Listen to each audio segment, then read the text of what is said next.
my whole family was furious. My mother-in-law called me a useless, unprofitable waste of space. My sister-in-law accused me of not being a real man, lacking responsibility. My wife handed me a prepared divorce agreement and said, "I originally wanted you to take care of the child I had for someone else before we talked about divorce, but now I can't wait another minute." However, looking at the ugly faces of my family, I actually felt a rush of excitement.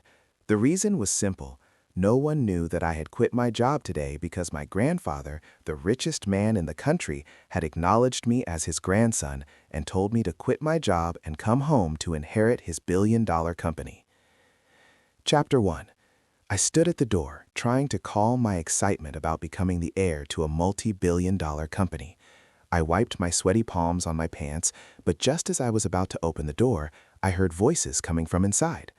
A woman's voice said, "Why is George still not back? I'm starving, and I don't even know what he's so busy with every day. He hasn't made any money, and the house is falling apart. I really don't understand what use he is." This was my mother-in-law's voice. Even though I was outside, I could almost imagine her disgusted expression. I glanced at my watch. I had just had a brief chat with my grandfather, so I was about 10 minutes late. I had been an orphan before and longed for a family, so after I got married, I lived with my wife, mother-in-law, and sister-in-law. As the saying goes, 3 women make a drama, and I was no stranger to their bullying. But I never minded. I always thought women had sharp tongues but soft hearts.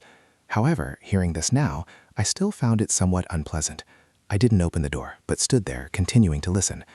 My wife, Willow, snorted coldly and said, "You know what George is like, lazy and good at slacking off. Don't worry, when he finally makes dinner, I'll find an excuse to start a fight with him, like I did before, and make him kneel on the washboard while we eat." With those words, all 3 women laughed.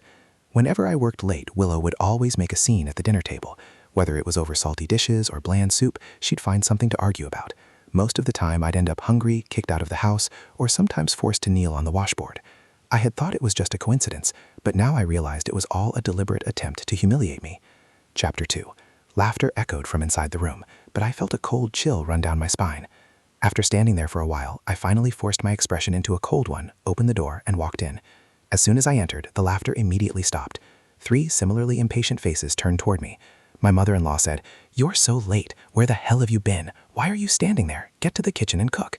She glanced at me, and when she noticed I wasn't holding any food, her expression darkened. She pointed a finger at me and said, "Did you not even buy any groceries? Are you planning to starve us 3 women?" Willow immediately stood up, her anger rising. "Give me a good explanation, or I won't let you off so easily." Just as I was about to speak, my sister-in-law, Maria, who had been looking at her phone, exclaimed in surprise, "What's going on with you? I just heard from my friend that you quit your job. You made such a big decision all by yourself. Are you planning to live off us at home, enjoying life like some useless man?" Both Willow and my mother-in-law asked in unison, "What? You quit your job?" My mother-in-law, looking like she was about to explode, said, "You know the mortgage is over $5,000 a month, and Willow only makes $4,000. We were counting on your salary to help pay the mortgage, and you still had the nerve to quit your job. Have you lost your mind?" Willow was trembling with anger. She demanded, "Did you really quit your job? Tell me it's some kind of misunderstanding. You didn't quit, right? Please tell me you didn't quit." I frowned deeply, feeling a mix of annoyance and disappointment. Even though I was frustrated, I still tried to explain, "Yes, I quit my job, but it's because I found my—" But before I could finish my sentence, Willow slapped me hard across the face. I covered my cheek, feeling a sharp pain in my heart. I said, "Don't you care why I quit? What if I've been through something difficult? What if I've faced something I can't overcome? Or what if I have a better opportunity waiting for me?" Chapter 3. Willow seemed to think she had heard a joke. She scoffed, "Difficult? Who doesn't face setbacks at work?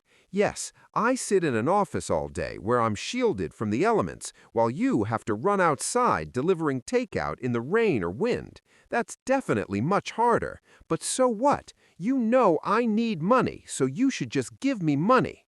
I'm telling you, you need to go to your boss right now, even if you have to kneel and beg or lick their boots. You'd better get your job back or don't even bother coming back home." I've always been a quiet person, and hearing these painful words left me speechless with rage. My mother-in-law squinted at me, watching me closely. "What do you mean, a better opportunity? A useless person like you doesn't deserve a better opportunity. You're delivering takeout and earning over $10,000 a month, which is just enough to cover the household expenses. What else can you do?" I couldn't hold it in any longer and shouted angrily, "The combined income of all of you doesn't even add up to my salary. How can you call me useless? If I'm useless, then all of you are even worse." It was the first time I had ever fought back against their constant barrage of insults. The three of them, who usually bullied me, were taken aback by my outburst. My mother-in-law stuttered, Well, you're a man. You should be providing for your family. Plus, Willow's been pregnant for over a month. She'll need even more money in the future. What will you do if you quit your job? What will the baby eat and drink?" I could tell that my mother-in-law's intention was to push me to earn more for the sake of the child. But when I heard this, it felt like a thunderclap, and I turned to Willow, asking, "You're pregnant? Over a month along?" Chapter 4. Willow darkened her face but didn't answer.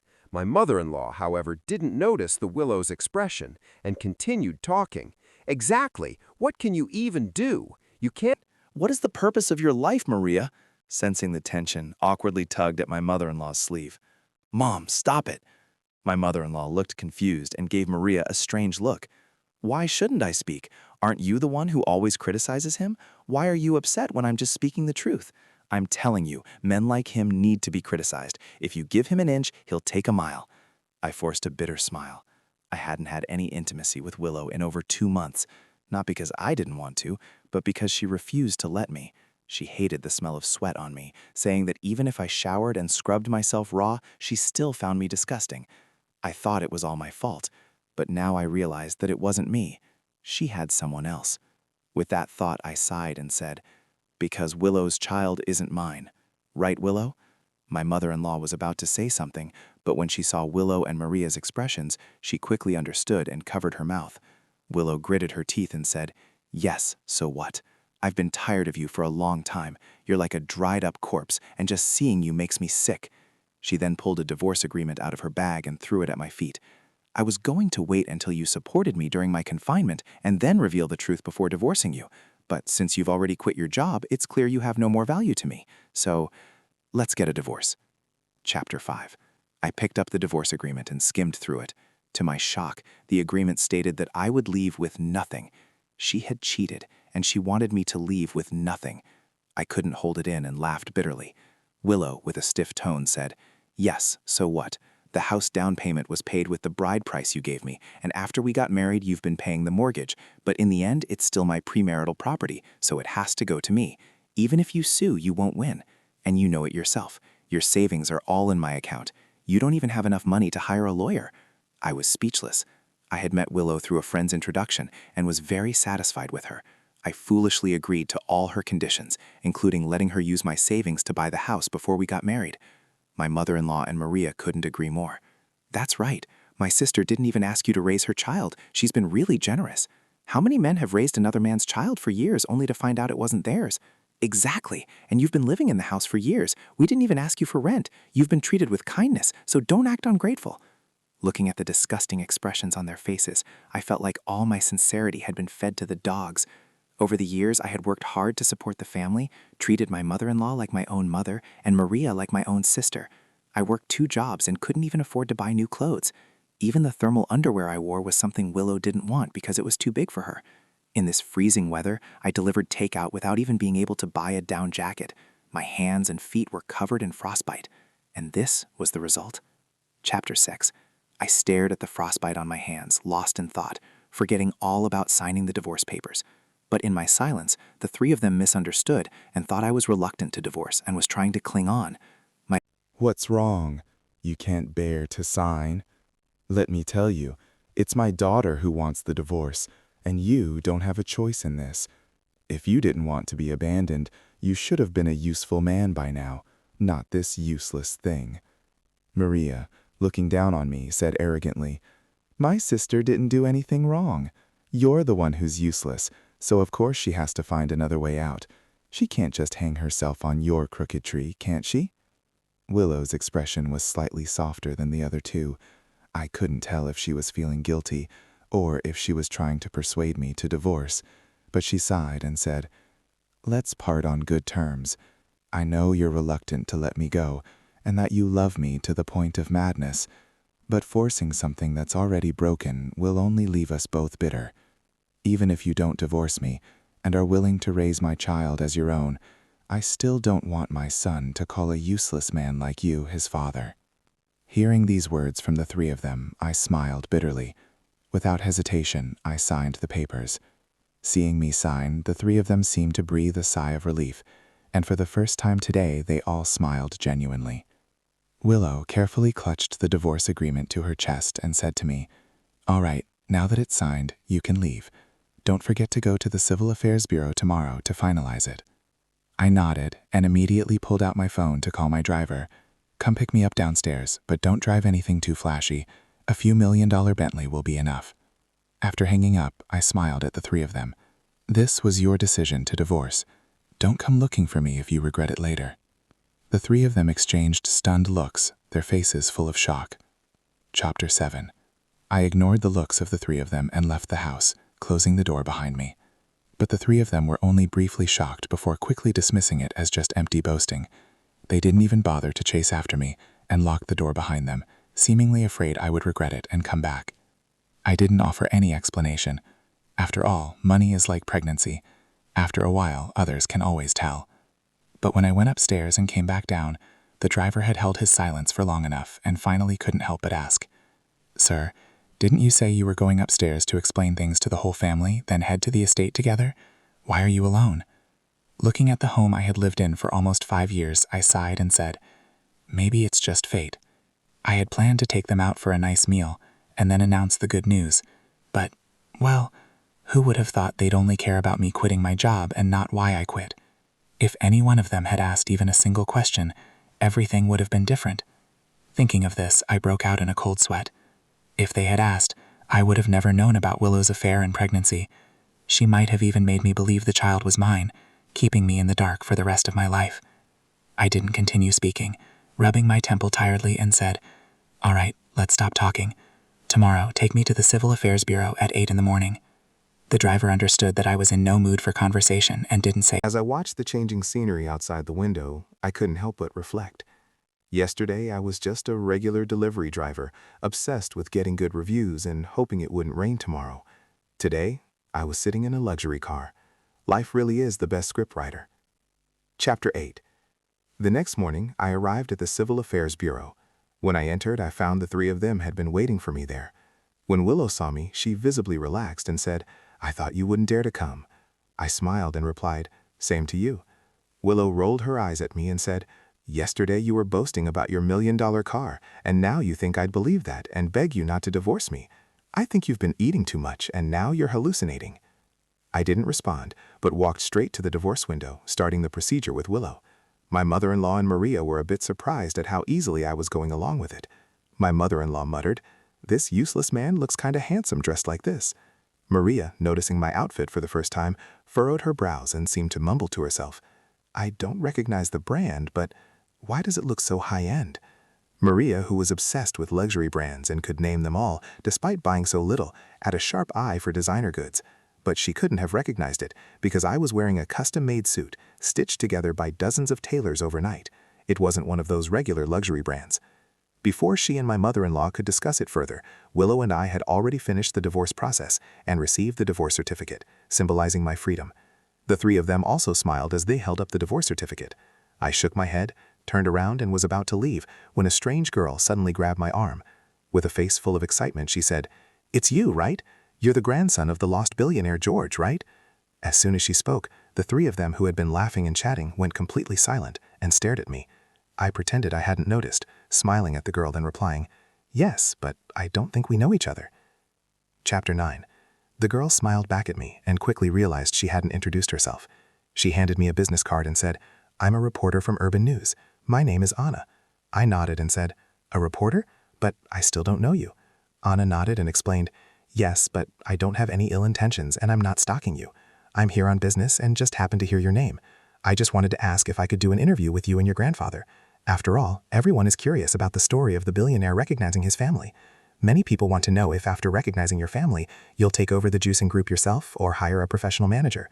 Others are also curious about how you lived these past 20-something years and how you got lost in the first place. After all, there are many people like you who have been separated from their families, and they certainly hope to be reunited with their loved ones just like you.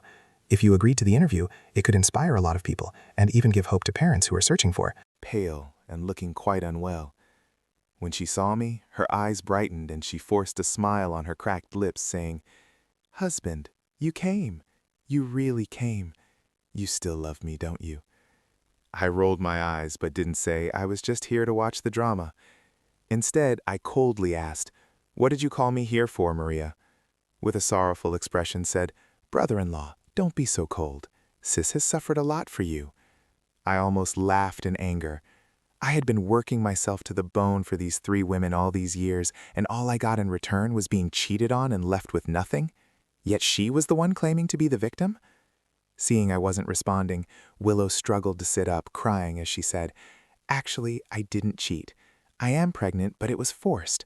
I was so scared. I wanted to have an abortion, but the doctor said it might be dangerous, so I was caught between a rock and a hard place. I decided to get a divorce so you wouldn't suffer. But my sister was right. You love me so much you wouldn't mind that I was violated, so I chose to have an abortion. I was planning to come find you after the procedure to explain, but something went wrong during the operation."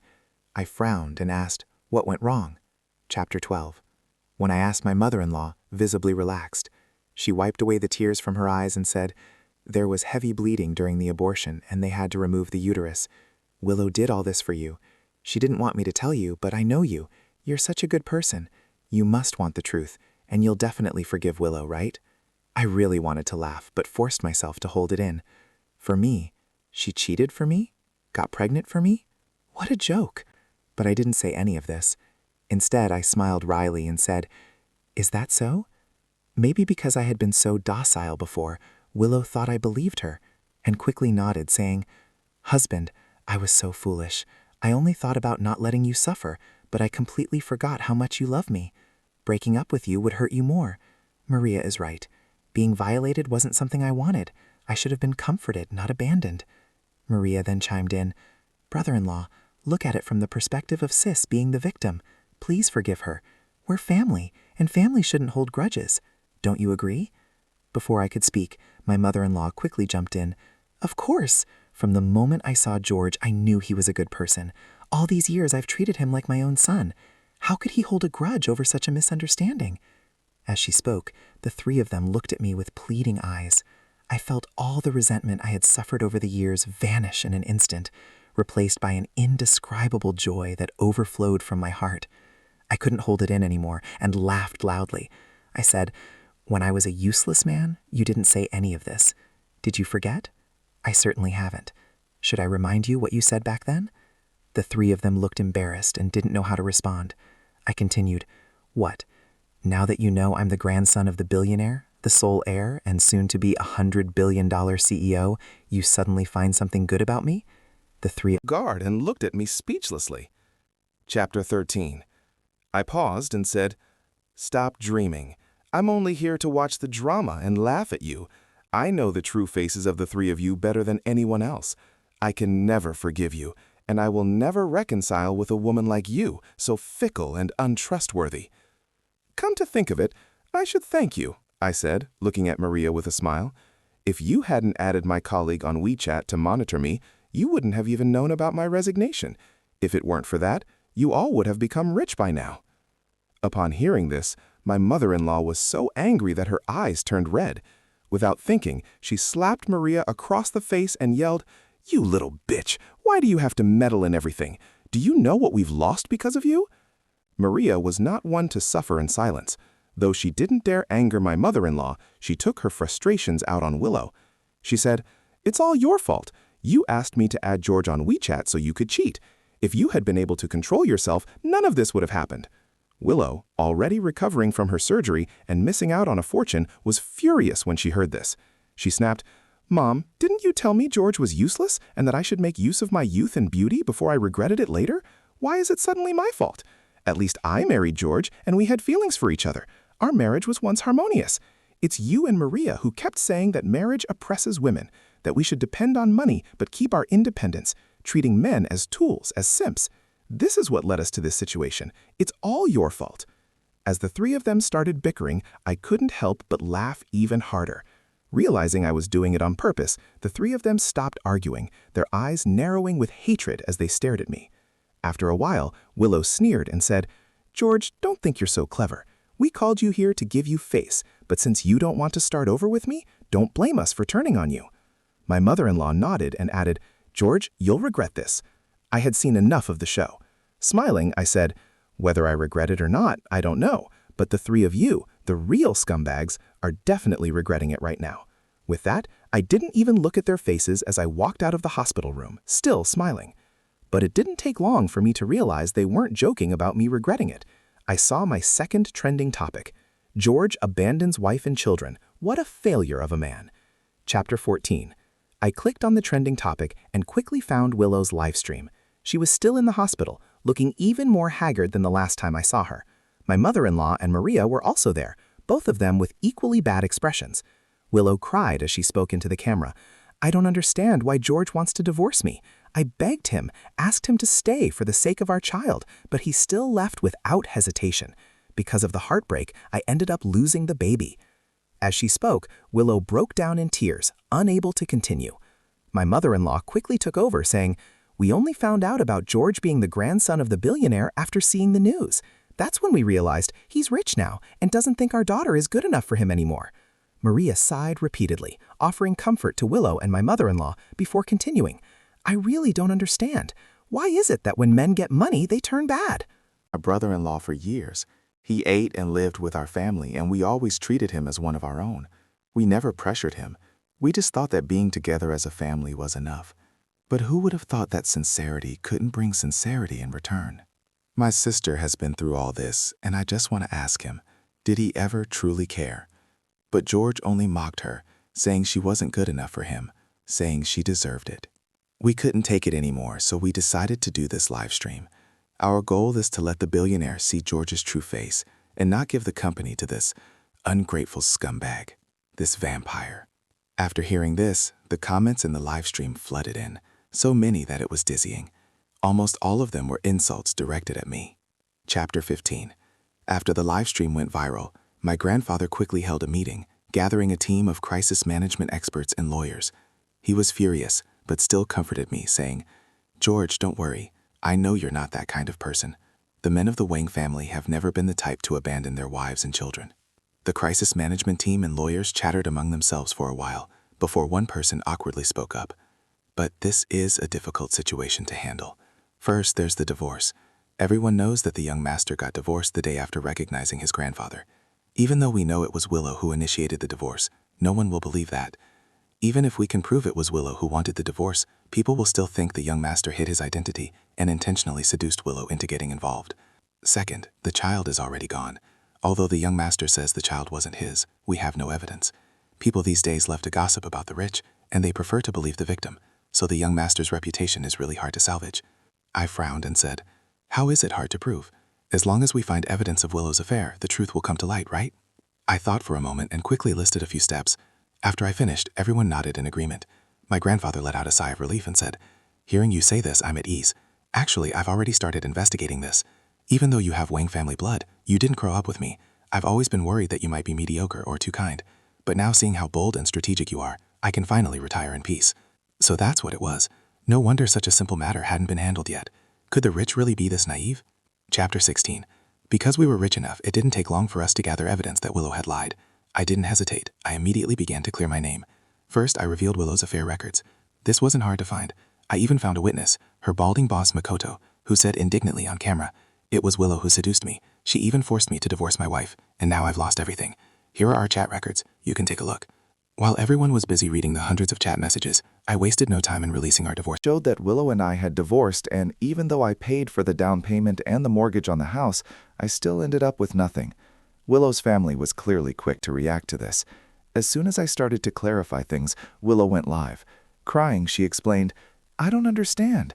I just wanted an apology. Why did you have to spread these horrible rumors about me? You knew I lost the child, so you bribed my boss to slander me? Are you going to deny giving him money?" Of course, I had paid him, but I didn't need to admit that. Instead, I released my trump card, 2 video clips. One was surveillance footage from the day I came home. It showed the 3 of them mocking me and admitting that the child wasn't mine. Ironically, this surveillance footage had been installed by my mother-in-law, who was suspicious of me. She had lost her gold bracelet, but refused to admit it, insisting that I had stolen it.